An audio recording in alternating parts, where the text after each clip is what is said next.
ব্যস্ত শহরে একটি পুরনো বইয়ের দোকানের সামনে ঋতু নামের একটি মেয়ে দাঁড়িয়ে থাকতো। তার চোখটি যেন সবসময় একজন মানুষকে খুঁজতো।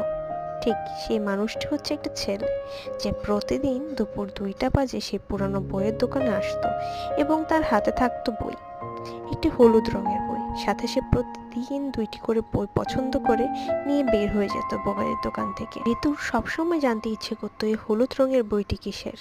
আর তার মনে হতো ছেলের হাতের সেই বইটি যদি তার জীবনে থাকতো তাহলে তার জীবনটাও মনে হয় কবিতার মতন হতো।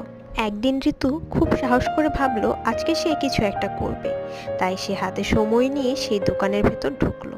ছেলেটি যখন বইটি দেখছিল তখন সেও খুব কাছে গিয়ে দাঁড়ালো, কিন্তু সাহস হলো না ছেলেটিকে কিছু বলার।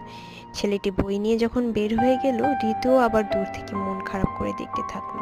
কয়েকদিন পর একদিন বৃষ্টি ভেজা বিকেলে ঋতু দ্রুত পায়ে হেঁটে যাচ্ছিল।